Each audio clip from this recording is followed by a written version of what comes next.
Hi hello అందరికీ నమస్కారం. గతంలో మనం కొన్ని మోడల్ పేపర్ గురించి అలాగే మీ అగ్రి సెట్కి సంబంధించినటువంటి కొన్ని ముఖ్యమైన ప్రశ్నల గురించి తెలుసుకున్నాం. ఈరోజు మీకు చాలా ఇంట్రెస్టింగ్గా అదేవిధంగా ఆసక్తిగా ఉన్నటువంటి కొన్ని ప్రశ్నలు అగ్రి సెట్ మోడల్ పేపర్లో తెలుసుకుందాం. ముందు ప్రశ్న లేదా మొదటి ప్రశ్న, the word computer has been originated from which language? The word computer అనేది మనకి ఏ భాష నుంచి పుట్టిందని అడిగారు అనమాట. ఇది మనకి లాటిన్ భాష నుంచి పుట్టింది. నెక్స్ట్ క్వశ్చన్, క్రింది వన్లో ఫంక్షనల్ కీ కంప్యూటర్లో ఏది అని అడిగారు అనమాట. మనకి కంప్యూటర్లో ఫంక్షనల్ కీ ఏదని అడిగారు. ఇక్కడ మనకి F1 F2 F4 అని వస్తాయి కదండి. ఇవన్నీ కూడా ఏంటంటే మనకి ఫంక్షన్ కీ అంటారన్నమాట. ఇదే మొత్తం మన కంప్యూటర్లో మొత్తం 4 రకాలుగా ఉంటాయి కీస్. ఏంటంటే స్పెషల్ కీ ఒకటి, ఆల్ఫా కీ ఒకటి, న్యూమరికల్ కీ ఒకటి, ఫంక్షనల్ కీ ఒకటి. స్పెషల్ కీ అంటే మనకి కంట్రోల్, ఫిన్, ఆల్ట్, షిఫ్ట్ ఇవన్నీ వస్తాయి అనమాట. అలా కాకుండా ఆల్ఫా కీ అంటే A to Z వస్తాయి, న్యూమరికల్ కీ అంటే 1 2 3 4, ఫంక్షన్ కీ అంటే F1 F2. Next question, Microsoft office ఈ సంవత్సరంలో అభివృద్ధి చేశారు. సో కంప్యూటర్ అనేది బాగా సరళీకరణ అంటే చాలా సింప్లిఫై అయిందంటే ఈ మైక్రోసాఫ్ట్ ఇన్వెస్ట్ చేసిన తర్వాతే. దీన్ని ఇన్వెస్ట్ చేసింది ఎవరంటే మనకి బిల్ గేట్స్ గారు. ఎప్పుడంటే 1980లో మనకి మైక్రోసాఫ్ట్ని అభివృద్ధి చేశారు. దీన్ని అభివృద్ధి చేసిన తర్వాత కంప్యూటర్ వాడుక అనేది చాలా విరివి అనేది బాగా పెరిగింది. కారణం ఏంటంటే ఈజీగా ఆపరేట్ చేయగలిగారు. నెక్స్ట్ క్వశ్చన్, ఇంగ్లీష్కి సంబంధించిన question, the cat and dog have a dash enemy in the rat. ఇక్కడ మనకి ఏంటంటే చూస్ కరెక్ట్ వర్డ్ పెట్టాలన్నమాట. The cat and dog have a dash enemy in the rat అంటే మనకి common enemy in the rat. Next question, correct preposition పెట్టాలి. I do my work dash carefully to make mistakes. So ఇక్కడ మనకి preposition ఏంటంటే I do my work too carefully to make mistakes అంటే చాలా బాగా చేసినా సరే అతను మిస్టేక్ చేస్తున్నాడు అనమాట అర్థం. ఇక్కడ 2 అనేది ప్రపోజిషన్ పెట్టాలి. నెక్స్ట్ క్వశ్చన్ ఏంటంటే టెన్సెస్కి సంబంధించిన question, when the principal entered the class the student dash on the black board. ఇక్కడ ఈ టెన్సెస్ అనేది చాలా ఈజీగా మీరు ఫిల్ చేయొచ్చు. ఎందుకంటే ద ప్రిన్సిపల్ ఎంటర్డ్ అంటే ఆల్రెడీ గతంలో జరిగింది, పాస్ట్ గురించి ఉంది కాబట్టి ఇక్కడ పాస్ట్కి సంబంధించిన వర్డ్ ఒకే ఒకటి ఉంది, అది వాజ్ ఉంది. సో కాబట్టి was writing. The principal entered the class the a student was writing on the black board అంటే ప్రిన్సిపల్ వెళ్ళిపోయేసరికి ఏంటంటే మనోడు బ్లాక్ బోర్డ్ మీద రాస్తున్నాడు అనమాట. నెక్స్ట్ క్వశ్చన్, మాల్వేసి కుటుంబం క్రింది వాటిలో ఏదని అడిగాడు. మాల్వేసి కుటుంబం ఏంటంటే ప్రత్తి, అదేవిధంగా మిరప ఏంటంటే సొల్లేసి, రాగి, పోయేసి. నేపేర్ యొక్క ఫ్యామిలీ కూడా ఇంపార్టెంట్. నెక్స్ట్ క్వశ్చన్, నీటిలో మరియు సిట్రిక్ ఆమ్లంలో కరగని ఫాస్ఫరస్ ఎరువు ఏది అని అడిగారు అనమాట.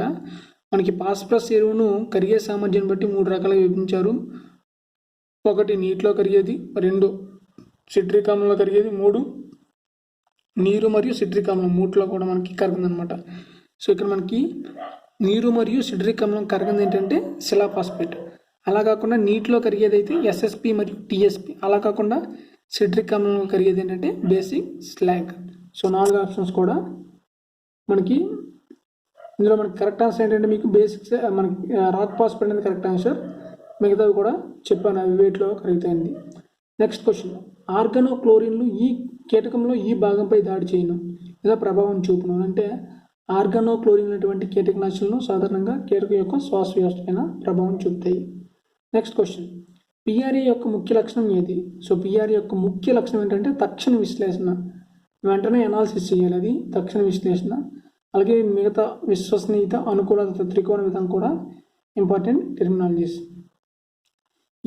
ఏ పూల మొక్కల పండ్లను హిప్ అని పిలుస్తారు అంటే మనకి గులాబీ పూల యొక్క పండ్లను మనకి హిప్స్ అని పిలుస్తారు, చాలా ఇంపార్టెంట్. నెక్స్ట్, హెడ్జ్ కనువకు గులాబీ రకం ఏదని అడిగారు అనమాట. హెడ్జ్ కనువు గులాబీ రకం ఏంటంటే మనకి ప్యాలియాంథస్ అనేది సాధారణంగా హెడ్జ్ కింద వాడతారు. అదేవిధంగా డిమాస్క్, మినియేచర్, ఫ్లోరాబండస్ ఈ 4 రకాలు కూడా ఇంపార్టెంట్. ప్రతి దానికి ఒక స్పెసిఫికేషన్ ఉంది, చూసుకోండి. నెక్స్ట్ క్వశ్చన్, విన్ క్రిస్టినే లేదా విన్ క్రిస్టిన్ అనే రసాయనాలు ఈ మొక్కలో కనిపించును. మనకి విన్ బ్లాస్టిన్ లేదా విన్ క్రిస్టిన్ అనే రసాయనాలు మనకి బిల్లగన్నీరులోని కనిపిస్తాయి. అశ్వగంధలో మనకు కనిపించేవి ఏంటంటే వితిఫెరిన్ A, వితిఫెరిన్ B అండ్ సోమ్నిఫెరిన్ ఆల్సో. తులసిలో మనకి యూజినాల్ కనిపిస్తుంది. కలబంద మనకి అందరికీ తెలిసిందే, ముసాంబరం కింద ఎక్కువగా వాడతారు. నెక్స్ట్ క్వశ్చన్, శిలీంద్ర నాశనంగా ఉపయోగపడే పోషకం మనకి శిలీంద్రనాశనం లేదా ఫంగిసైడ్గా ఉపయోగపడే పసుపు ఏంటంటే కాఫర్. మనకి తెలుసు పూర్వీకుల నుంచి కూడా మనం కాఫర్ ఎక్కువగా వాడుతున్నాం. దాని కారణం ఏంటంటే ఇది బ్యాక్టీరియా మరియు శిలీంధ్రాలను చంపుతుంది. ఉదాహరణ కాఫర్ ఆక్సిక్లోరైడ్, బ్లైటాక్స్, అదేవిధంగా బోర్జెంటి మిక్సర్, ఇవన్నీ కూడా మనకి ఏంటంటే కాఫర్ నుంచే తయారు చేస్తారు. శ్రావ్య దృశ్య పరికరాల్లో అతి తక్కువ అనుభవాన్ని ఇచ్చేది ఏమని అడిగారన్నమాట. శ్రావ్య దృశ్య పరికరాల్లో అతి తక్కువ అనుభవాన్ని ఇచ్చేది ఏంటంటే శబ్ద ప్రతిక. సో శ్రావ్య దృశ్య పరికరాల్లో అతి తక్కువ అనుభవాన్ని ఇచ్చేది ఏంటంటే మనకి శబ్ద ప్రతిక అనేది చాలా తక్కువ అనుభవాన్ని ఇస్తుంది. స్థానిక సంస్థల పితామహుడు ఎవరు లేదా ఎవరిని పిలుస్తారని అడిగారన్నమాట. స్థానిక సంస్థల పితామహుడు ఎవరంటే లార్డ్ రిప్పన్. లార్డ్ రిప్పన్ మనకి ఏంటంటే స్థానిక సంస్థల పితామహుడుగా పిలుస్తారు. అయితే మిగతా నలుగురు గురించి కూడా చెప్తాను. లార్డ్ కర్జన్ ఏంటంటే మనకి బెంగాల్ విభజన చేసినటువంటి వ్యక్తి. అదేవిధంగా మనకి అఖిల భారత వ్యవసాయ పరిశ్రమ లేదా ఐఆర్ని ఏర్పాటు చేసింది కూడా 1905లో లార్డ్ కర్జనే. అదేవిధంగా ఏంటంటే అరిస్టాటిల్ మనందరికీ తెలుసు, ఫాదర్ ఆఫ్ బయాలజీ, జీవశాస్త్ర పితామహుడు, అదేవిధంగా రాజనీతి శాస్త్ర పితామహుడు. విలియమ్సన్ ఏంటంటే బ్రిటిష్కి చెందినటువంటి ఒక గవర్నర్. నెక్స్ట్, ఏ రకమైన వ్యయాల్లో వెల కట్టలేము అని అడిగారు అనమాట. ఏ రకమైన వ్యయాల్లో వెల కట్టలేము అంటే మనకి వాస్తవిక వ్యయాల్లో ధర కట్టలేము.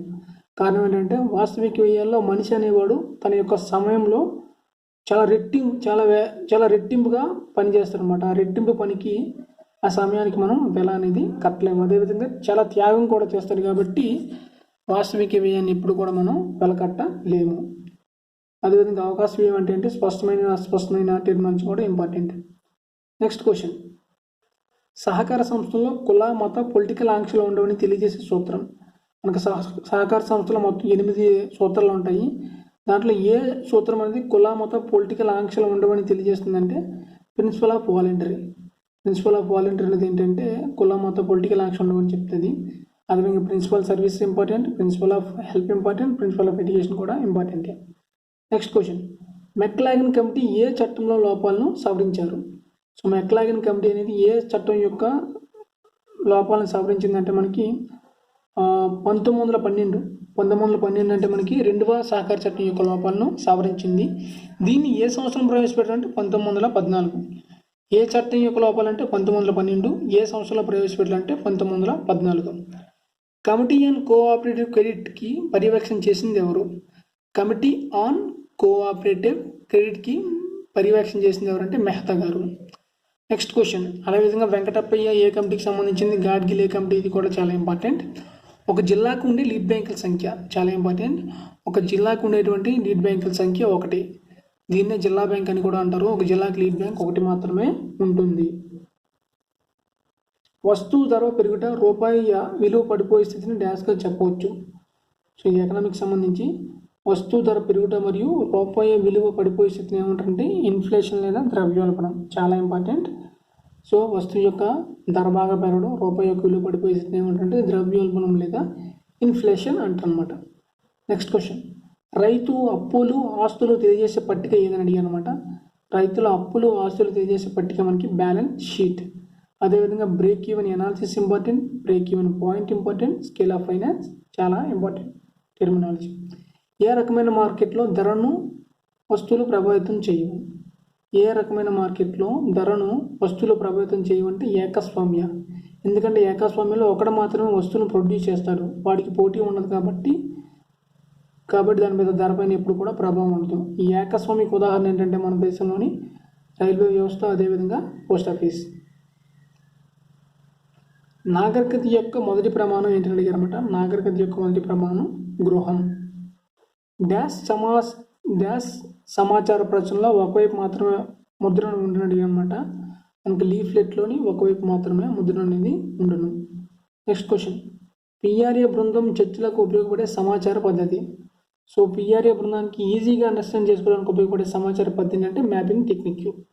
మ్యాపింగ్ టెక్నిక్ ద్వారా చాలా ఈజీగా మనం అండర్స్టాండ్ చేసుకోవచ్చు అనమాట. అదేవిధంగా వెన్ డయాగ్రామ్ అంటే ఏంటో తెలుసుకోండి, ట్రాన్సాక్టివ్ వాక్ అంటే తెలుసుకోండి, సోషల్ మ్యాపింగ్ అంటే తెలుసుకోండి.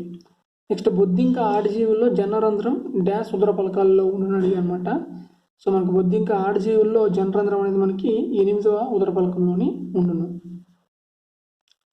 నెక్స్ట్ క్వశ్చన్, అన్ని ఖండితాలు ఒకే పరిమాణంలో దారంలో ఉండే ఫిలిఫార్మ్ స్పర్శకాలు లేదా స్పర్శ శృంగాలు ఏ క్రమంలో ఉండను. అన్ని కణితాలు ఒకే పరిమాణంలో ఉండే ఫిలిఫార్మ్ స్పర్శకాలు ఏ క్రమంలో ఉందంటే ఆర్థోప్టెరా. ఆర్థోప్టెరా అంటే మనకి ఫిలిఫార్మ్ స్పర్శ శృంగాలు లేదా స్పర్శకాలు లేదా స్పర్శ శృంగాలు దీన్ని యాంటీనా అంటారన్నమాట. ఫిలిఫార్మ్ రకం యాంటీనా ఉంటాయి అన్నమాట. వీటిలో ఏంటంటే అన్ని కణితాలు కూడా దారంలా ఉండి సమానంగా ఉంటాయి అన్నమాట. ఒకే పరిమాణం ఉంటుంది. ఎక్కడంటే మనకి ఆర్థోప్టెరాలో కనబడుతుంది. Next question very important. Moth యొక్క స్పర్శకాలు డాష్ రకం అంటే మాత్ యొక్క యాంటీనా ఏ రకం అంటే అనమాట బైపెక్టినేట్. చాలా ఇంపార్టెంట్. మాత్ యొక్క స్పర్శకాలు మనకి బైపెక్టినేట్ అనమాట. అదేవిధంగా క్లైవేట్ అనేది ఏంటంటే మనకి సీతాకోకచిలుకల యొక్క స్పర్శకాల రకం. Next question. ఈ కీటకాలను సాంఘిక వ్యవస్థ గల జీవులుగా పేర్కొంటారు. Very very important. ఏ క్రమం యొక్క జీవులను సాంఘిక వ్యవస్థ గల జీవులుగా పేర్కొంటారంటే హైమెనోప్టెరా. హైమెనోప్టెరా జాతికి చెందినట్టు వాటిని ఏంటంటే మనకి ఇవి ఎక్కువగా గుంపులుగా జీవిస్తాయి, ఒకదాని మీద ఒకటి ఆధారపడతాయి కాబట్టి హైమెనోప్టెరా జీవులు. అదేవిధంగా సాంఘిక వ్యవస్థ ఎందుకంటే చాలా బెనిఫిషియల్ చాలా ఎక్కువ ఉంటాయి. ఈ క్రమానికి హైమెనోప్టెరా క్రమానికి చెందినవి ఏంటంటే సమాజానికి బాగా ఉపయోగపడతాయి. ఉదాహరణ ఏంటంటే ఎక్కువ పాలినేషన్, అదేవిధంగా అంటే బదనికులు, ఇవన్నీ కూడా ఏంటంటే మనకి హైమెనోప్టెరా క్రమానికి చెందినటువంటి కీటకాలు మనకి ఫలదీకరణకు అదేవిధంగా అంటే బదనికులుగా కూడా బాగా ఉపయోగపడతాయి. ఇవేంటంటే గుంపులుగా సాంఘిక జీవనాన్ని సాగిస్తాయి, ఒకదాని మీద ఒకటి ఆధారపడతాయి కాబట్టి వీటిని సాంఘిక వ్యవస్థల జీవులు అంటారన్నమాట. Next question. లెగ్యులా అనే నిర్మాణం ఏ ముఖ భాగాల్లో కనిపించును. లెగ్యులా అనేటువంటి నిర్మాణం మనకి కొరికినములే ముఖ భాగాల్లో కనిపిస్తుంది. ప్రతి పంటలో పచ్చదోమ నివారణకు ఎర్రపైరుగా వాడేది ఏంటండి అనమాట. ప్రతి పంటలో మనకి పచ్చదోమ నివారణకు ఎర్రపైరుగా వాడేది ఏంటంటే మనకి బెండ. Next question. మాగి జొన్న నవంబర్లో వేయడం వల్ల డాష్ పురుగును నివారించవచ్చు. మాగి జొన్న మనకి నవంబర్లో వేయడం వల్ల ఏంటంటే మనకి మూవ పురుగును చాలా వరకు తగ్గించుకోవచ్చు అనమాట. మాగి జొన్న నవంబర్లో వేయడం ద్వారా మనకి మూవ పురుగు బాగా తగ్గుతుంది. Next question. క్రింది వాటిలో దోమపోటును తట్టుకునే రకం. మనకి దోమపోటును తట్టుకునే రకం ఏంటంటే శ్రీధృతి అనేది ఏంటంటే మనకి దోమపోటును బాగా తట్టుకుంటుంది అనమాట. అలాగే మిగతా రకాలు కూడా చాలా ఇంపార్టెంట్, అవి కూడా కొన్నిటికి తట్టుకునే రకాలే. ఎక్కువ విస్ఫూర్తమైనటువంటి చీరనాశిని యొక్క ఎల్డి విలువ ఎంత అంటే మనకి 51 నుంచి 500 మిల్లీగ్రాములు. నింబాడిన్ ఏ రకమైన చీడపీడ నాశినిగా పనిచేయను. Very very important. నింబాడిన్ అనేది మనకి వేప నుంచి సంగ్రహిస్తారు. సో కాబట్టి ఇది మనకి వృక్ష సంబంధమైనటువంటి చీడపీడ నాశిని. నెక్స్ట్. తేనెటీగలకు హానికరం కానీ చీడపీడ నాశిని ఏంటంటే డైకోఫాల్ అనేది చీడపీడలకు మన తేనెటీగలకు హానికరం కాదనమాట. Next question. ఈలియోప్లాస్ట్ మొక్కల దేహంలో వీటిని నిల్వ చేయను. Very very important. Last time already కూడా సేమ్ క్వశ్చన్ అడిగారు అనమాట. సేమ్ ఇలాంటి క్వశ్చన్ అడిగాడు అగ్రిసెట్లో. ఈలియోప్లాస్ట్లు మనకు మొక్కల దేహంలో ఏంటంటే క్రొవ్వులు మరియు నూనె ఈ రెండింటిని కూడా నిల్వ చేస్తాయి. అమైలోప్లాస్ట్ ఏంటంటే పిండి పదార్థాలను నిల్వ చేస్తాయి. ప్రోటీన్ నిల్వ చేసి ఏంటంటే అలిరోప్లాస్ట్లు అంటారన్నమాట. చాలా ఇంపార్టెంట్. ఈలియోప్లాస్ట్ మనకి ఏంటంటే మొక్కల దేహంలో క్రొవ్వులు నూనెలను నిల్వ చేస్తాయి. పిండి పదార్థాలు నిల్వ చేసేవి అమైలోప్లాస్ట్లు, అలాగే ప్రోటీన్ నిల్వ చేసేవి ఏంటంటే అలిరోప్లాస్ట్లు అనమాట. Next question. బీటా కెరోటిన్ అనే వర్ణద్రవ్యం వీటిలో ఉంటును. మనకి బీటా కెరోటిన్ అనేది ఏంటంటే విటమిన్ ఏనే బీటా కెరోటిన్ అంటారు. సో అదేంటంటే మనకి రెడ్ కలర్లో మనకి క్యారెట్ కలర్ అంటారు కదండి, క్యారెట్ కలర్ రావడానికి కారణం ఏంటంటే బీటా కెరోటిన్. ఇది మనకి క్యారెట్ ఆ రంగులో మనకు కనిపించడానికి కారణం ఏంటంటే ఈ బీటా కెరోటిన్ ఇది మన క్యారెట్లో ఉంటుందన్నమాట. అదేవిధంగా టొమాటోలో ఉన్నటువంటి వర్ణద్రవ్యం ఏంటంటే మనకి లైకోఫిన్, మిరపలో ఉన్నటువంటి వర్ణద్రవ్యం ఏంటంటే క్యాప్సిన్ లేదా క్యాప్షియన్ తిన్నటువంటి ఉంటాయి. Next question. బయోప్లాస్ట్లు అని ఈ కణంగాలకు పేరు. సో బయోప్లాస్ట్లు మన మైటోకాండ్రియాలు అంటారు. కారణం ఏంటంటే జీవులకు కావాల్సిన శక్తిని అంతా కూడా ఇవే అందజేస్తాయి కాబట్టి, కణాలకు శక్తిని అందజేస్తాయి కాబట్టి జీవం ఉండడానికి మెయిన్ కారణం ఏంటంటే మైటోకాండ్రియా కాబట్టి మైటోకాండ్రియాని ఏమంటారంటే బయోప్లాస్ట్లు అంటారు. ఎంఆర్ఎన్ఏలో మొత్తం త్రిక సంకేతాలు ఎన్ని అడిగారు అనమాట. ఎంఆర్ఎన్ఏలో మొత్తం మనకి 64 త్రిక సంకేతాలు ఉంటాయి. ఏ దశలో మొక్కల వేర్లకు ప్రాణవాయువు అందదు. మనకి ఏ దశలో మనకి మొక్కల వేర్లకు ప్రాణవాయువు అందదంటే మనకి సంతృప్త దశలో మనకి మొక్కల వేర్లకు ప్రాణవాయువు అందదు. కారణం ఏంటంటే మొక్క మొత్తం కూడా సంతృప్త దశలో మొత్తం నీలం మొత్తం కూడా నీటితో నిండిపోయి ఉంటుంది. నీటితో నిండడం వల్ల మనకి ఆక్సిజన్ అనేది మొక్క వేర్లకు అందదు. మిగతా అన్ని సమయాల్లో కూడా మొక్క వేర్లకు ఆక్సిజన్ అనేది అందుతుంది. నెక్స్ట్ క్వశ్చన్, ఆర్ఎస్సి విలువ ఎంత ఉంటే నీరు తాగడానికి పనికిరాదు లేదా సాగుకు పనికిరాదు అనమాట. సాగుకు కాదు, సాగుకు పనికిరాదండి అనమాట. సో ఇదేంటంటే మనకి more than 2.5 milli equivalent. So more than 2.5 milli equivalent ఉంటుంది. అది మనకి ఏంటంటే అది ఏంటంటే మనకి సాగుకు మనకి అది పనికిరాదు అనమాట. ఆ వాటర్ అనేది సాగుకు మనకి పనికిరాదు. అదేవిధంగా త్రాగడానికి అయితే 0.5 మిల్లీ ఈక్వివలెంట్ మాత్రం ఉండాలి. నెక్స్ట్ క్వశ్చన్, ముదిరిన ఆకులు ఎరుపు మరియు నీలం మిశ్రమంలో ఉండడం ఈ పోషక లోప లక్షణం. ముదిరిన ఆకుల్లోని మనకి ఎరుపు నీలం అంటే మనకి పర్పుల్ కలర్లో ఉన్నటువంటి రంగు కనబడుతుంది అనమాట. ఏ పోషకం యొక్క లోప లక్షణం అడిగారు అనమాట. అది మనకి ఏంటంటే ముదిరిన ఆకుల్లో మనకి సాధారణంగా నైట్రోజన్, ఫాస్ఫరస్, పొటాషియం కనబడతాయి. అయితే దీంట్లో నైట్రోజన్ మనకి అందరికీ తెలుసు ఎల్లో కలర్ ఉంటుంది. అలా కాకుండా ఫాస్ఫరస్ అయితే మనకి ఎరుపు నీలం రెండు కలిపినటువంటి పర్పుల్ కలర్లో ఉంటుంది. పొటాష్ అంటే మనకు తెలుసు ఆకుల అంచులు ఏంటంటే కాలిపోయినట్టు కనిపిస్తాయి. మొక్కల్లో సేంద్రియ ఆమ్లాలను తటస్థపరిచే పోషకం కాల్షియం అనేది సేంద్రియ ఆమ్లాలను తటస్థపరుస్తుంది. పొగాకు నార్ల పెంపకానికి అనువైన నేల ఏంటని అడిగారు అనమాట. పొగాకు నార్ల పెంపకానికి అనువైన నేల ఏంటంటే మనకి తీర ప్రాంత ఇసుక నేలలు. నెక్స్ట్ క్వశ్చన్, బేసిక్ స్లాగ్లో లభించే ఫాస్ఫరస్ శాతం ఎంత? బేసిక్ స్లాగ్లో లభించే ఫాస్ఫరస్ శాతం 16%. వరిలో ఈ చీడ వల్ల ఆకులపై దీర్ఘచతురస్రాకార సున్నపు మచ్చలు ఏర్పడిన అడిగారు అనమాట.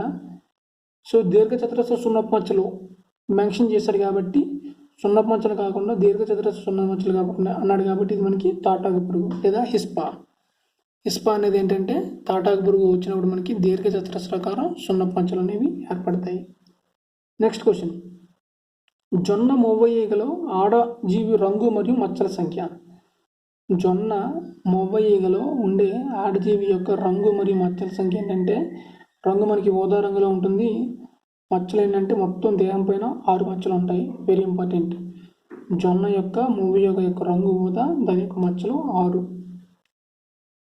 ఆలస్యంగా విత్తే కందిలో ఆశించే చీడ. ఆలస్యంగా మనకి కత్తి వింతే మనకి కంది కాయతోలు చేయగనేది చాలా ఎక్కువగా వస్తుంది.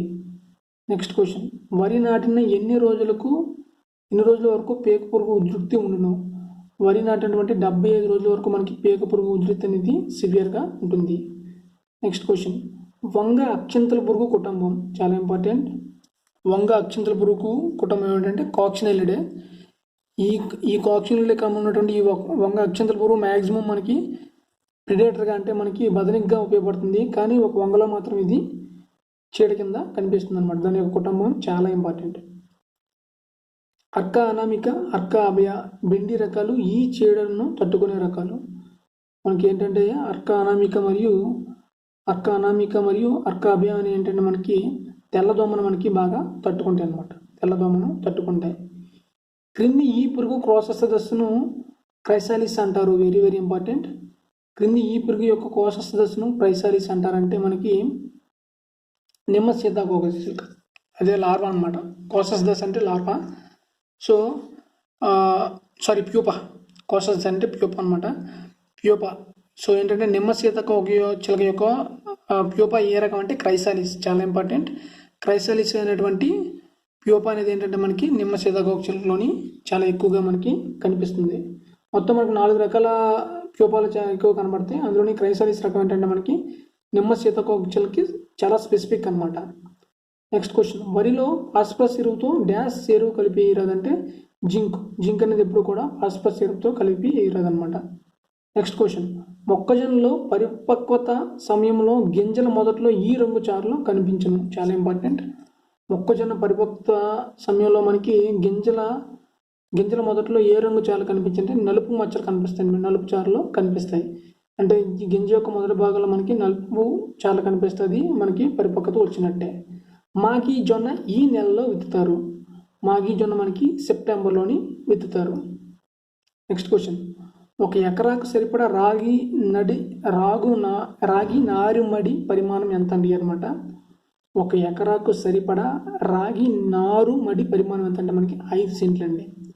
నెక్స్ట్ క్వశ్చన్, శనగ ఆలస్యంగా విత్తే సమయంలో విత్తన మోతాదు ఎంత శాతం పెంచాలంటే మనకి దగ్గర 20% వరకు శనగ అనేది మనం ఆలస్యంగా విత్తే 20% వరకు పెంచాలి. నెక్స్ట్ క్వశ్చన్, పండ్ల తోటల్లో అంతర పంటగా వాడే పశుగ్రాస పంట. పండ్ల తోటల్లో అంతర పంటగా వాడేటువంటి పశుగ్రాస పంట ఏంటంటే గినియా గడ్డి. నెక్స్ట్ క్వశ్చన్, కీమో ఆవరణమని ఏ ఆవరణాన్ని పిలుస్తారు? సో కీమో ఆవరణం ఏంటంటే మనకి ఓజోన్ ఆవరణాన్ని ఏమంటే మనకి కీమో ఆవరణం అని పిలుస్తారు. నెక్స్ట్ క్వశ్చన్, ఈ ఆవరణంలో ఓజోన్ దట్టంగా ఉండడానికి అనమాట. మనకి ఏ ఆవరణలో ఓజోన్ దట్టగా ఉందంటే మనకి మీసో ఆవరణలో దట్టంగా ఉంటుంది ఓజోన్ అనేది. ఇది ఏంటంటే మనకి ఓజోన్ అనేది స్ట్రాటో ఆవరణ నుంచి స్టార్ట్ అయ్యి మీసో ఆవరణ ఉంటుంది, కానీ మీసో ఆవరణలో మనకి ఏంటంటే చాలా దట్టంగా ఓజోన్ అనేది ఉంటుంది. నెక్స్ట్ క్వశ్చన్, నేలలో ఉష్ణోగ్రత ఎంత దాటితే విత్తనాల మొలక ఆగిపోవును? Very important question. నేలలో ఉష్ణోగ్రత ఏంటంటే 45 డిగ్రీస్ కన్నా ఎక్కువ ఉంటే మనకి వాటి యొక్క మొలక అనేది పూర్తిగా ఆగిపోద్ది అనమాట. ఈశాన్య ఋతుపవనాల వల్ల లబ్ధి పొందే జిల్లాలు ఆంధ్రప్రదేశ్లో. ఈశాన్య ఋతుపవనాల వల్ల లబ్ధి పొందే జిల్లాలు ఆంధ్రప్రదేశ్ ఏంటంటే చిత్తూరు, ఇక్కడ మీకు ఆప్షన్లు ఇచ్చారు. చిత్తూరుతో పాటు నెల్లూరు కూడా మనకి లబ్ధి అనేది ఉంటుందన్నమాట. నెక్స్ట్ క్వశ్చన్, జాన్సన్ గడ్డి అని ఈ కలుపు మొక్కకు పేరు. జాన్సన్ గడ్డి అని సార్గమ్ హాలోపన్స్ను పిలుస్తారు. నెక్స్ట్ క్వశ్చన్, పుష్పించిన ఎన్ని రోజుల తర్వాత జొన్న పంట పరిపక్వతకు వచ్చును? మనకి పుష్పించినటువంటి 40 రోజుల తర్వాత జొన్న పంట మనకి పరిపక్వతకు వచ్చునమాట. Next question, arid zone research station ఏ రాష్ట్రంలో కలదు? ఎరైడ్ జోన్ రీసెర్చ్ స్టేషన్ మనకి రాజస్థాన్లోని ఉందండి. వన మహోత్సవాలు ఏ నెలలో జరుపుతారు అంటే వన మహోత్సవాలు సాధారణంగా మనకి ఆగస్టు నెలలో మనకి జరుపుతారు. పెడేలియసి పంట క్రింది వాళ్ళలో ఏదైనా అడిగారు అన్నమాట. పెడేలియసి చాలా ఇంపార్టెంట్. ఇది ఏంటంటే నువ్వులు. నిల్వ పచ్చళ్ళకు అనువగు నూనె చాలా ఇంపార్టెంట్. నిల్వ పచ్చళ్ళకు అనువగు నూనె అంటే నువ్వుల నూనె. బ్రూ ఫ్రేమ్ అన్నది ఏ పంటలో ఎక్కువగా కనిపించే కలుపు మొక్క? బ్రూ ఫ్రేమ్ అనేది ఏ పంటలో కనిపించే కలుపు మొక్క అంటే మనకి పొగాకులో మనకి చాలా ఎక్కువ కనబడుతుంది అనమాట. ఇదే మనకి వరబంకి అనమాట. దీన్నే బ్రూ ఫ్రేమ్ అంటారు అనమాట. బ్రూమ్ రేప్ మనకి ఏంటంటే బ్రూమ్ రేప్ అనేది ఏంటంటే ఏ పంటలో కనిపించినట్టే మనకి పొగాకులో బాగా కనిపించేది. ఇదే మనకి వరబంకి అనమాట. దీన్నే బ్రూమ్ రేప్ అంటారు అనమాట.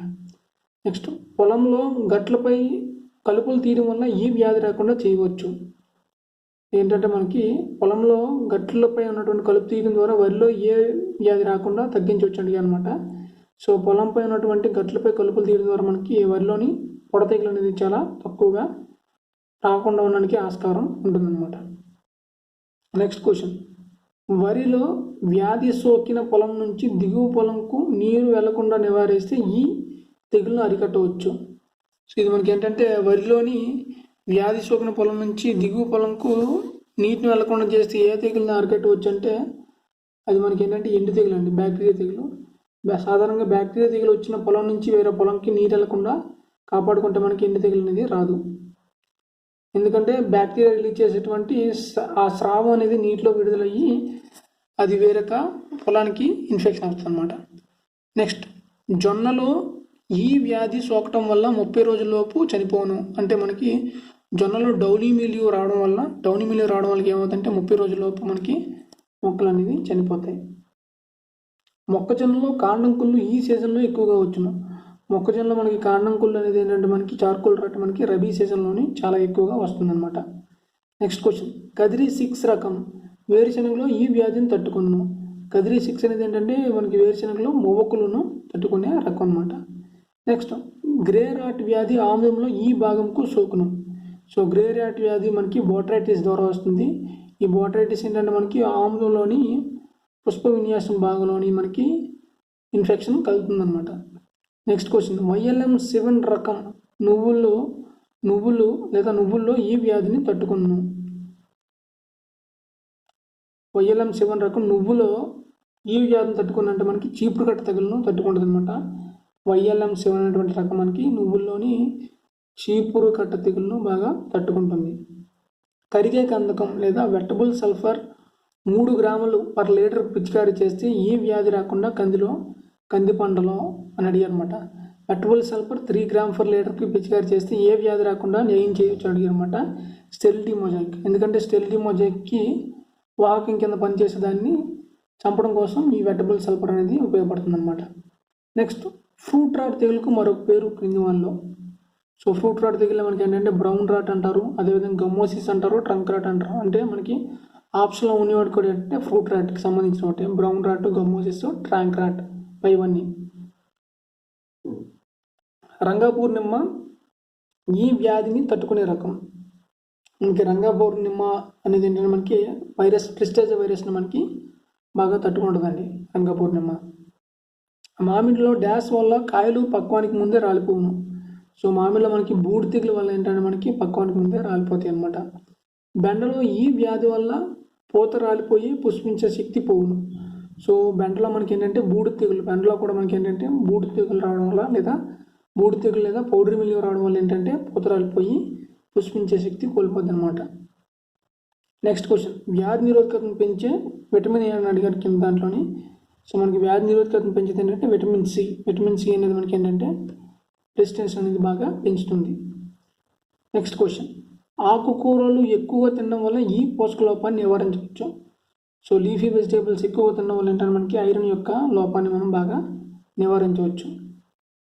క్రింది వాళ్ళలో ఈ పోషక లోపం లేత ఆకుల్లో కనిపించును అని అడిగారు అనమాట. క్రింది వాళ్ళలో ఈ పోషక లోపం లేత ఆకుల్లో కనిపించినంటే మనకి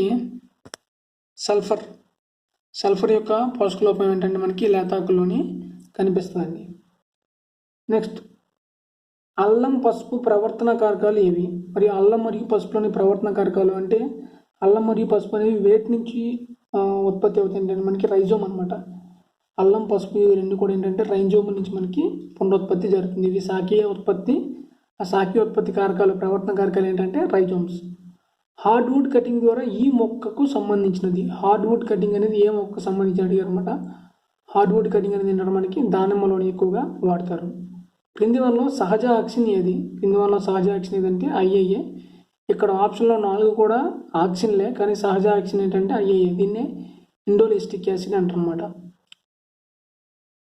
వాయురూప హార్మోన్ క్రింది వల్ల వాయురూప హార్మోన్ ఏంటంటే క్రింది వల్ల ఏంటంటే ఎథిలిన్ అనేది ఏంటంటే మనకి వాయురూప హార్మోన్. అరటి ఉత్పత్తిలో మొదటి స్థానం ఈ దేశం. అరటి ఉత్పత్తిలో మనకి మొదటి స్థానం ఏంటంటే ఇండియా. క్రింది వాళ్ళలో గింజలేని ద్రాక్ష రకం ఏదని అడిగారు అనమాట. సో మనకి క్రింది వాళ్ళలో గింజలేని ద్రాక్ష రసం ఏంటంటే థామ్సన్. దీన్నే థామ్సన్ సీడ్లెస్ అని కూడా అంటారు అనమాట. నెక్స్ట్, ఈస్ట్ కోస్ట్ రకపు కొబ్బరిలో నూనె శాతం ఎంత? ఈస్ట్ కోస్ట్ రకపు కొబ్బరిలో నూనె శాతం ఎంత అంటే 60 నుంచి 66% అండి.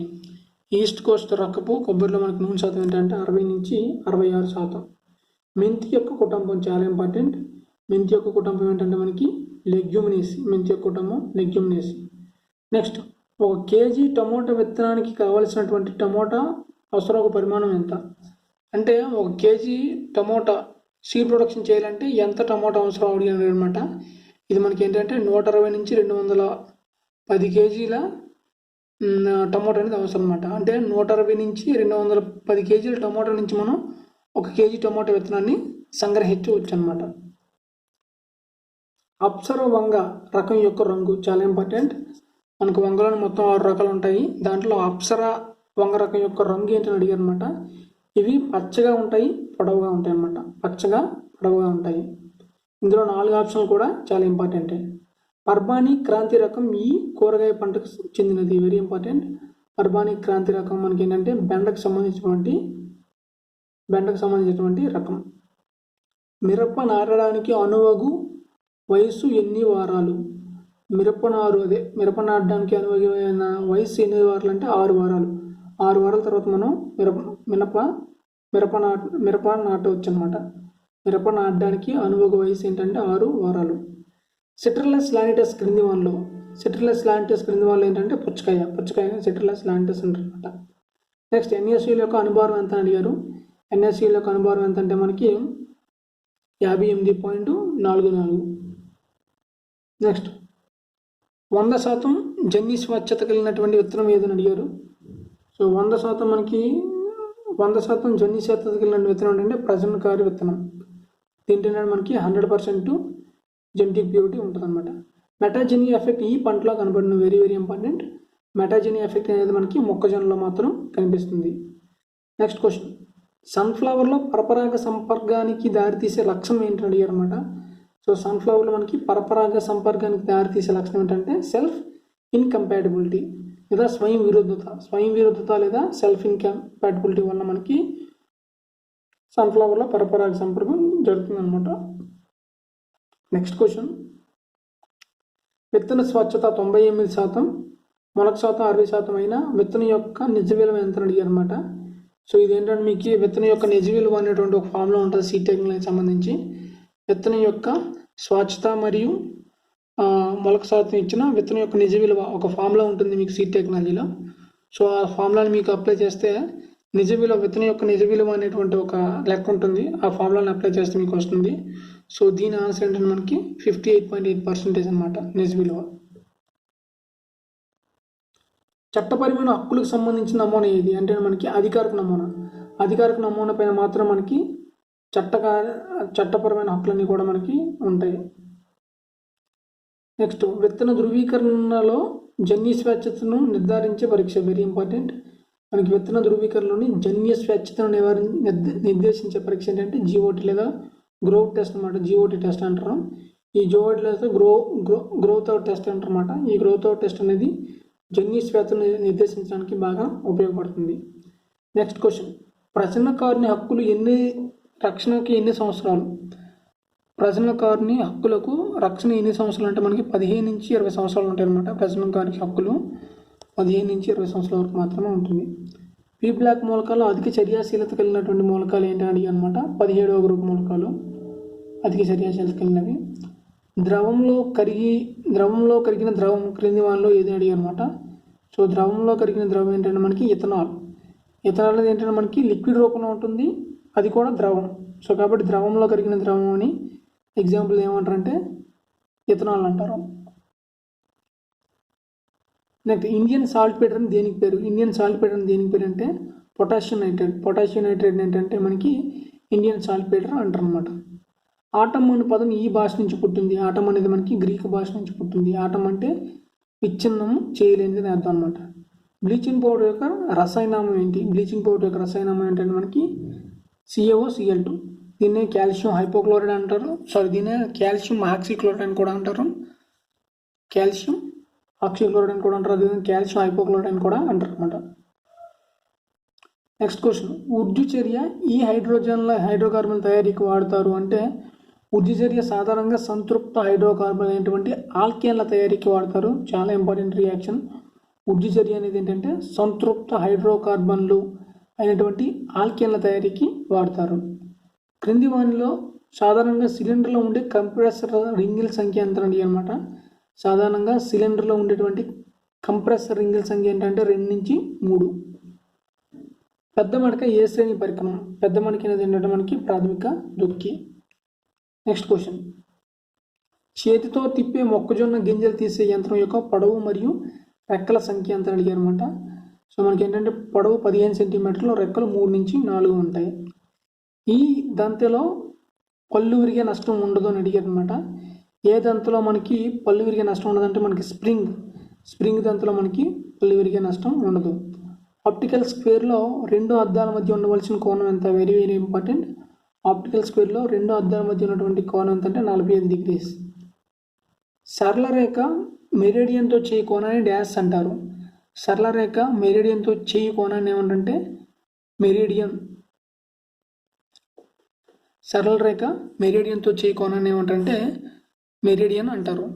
అండ్ చివరి క్వశ్చన్, కాలువ యొక్క అనుదైర్ఘ్య వైశాల్యం ఏంటంటే మనకి 5 సెంటీమీటర్లు. అదేవిధంగా ఏంటంటే తడిచిన పరిమితి ఏంటంటే 50 సెంటీమీటర్లు అయినా దాని యొక్క హైడ్రాలిక్ రేడియస్ ఎంత? సో దాని యొక్క హైడ్రాలిక్ రేడియస్ ఎంత అడిగి అనమాట.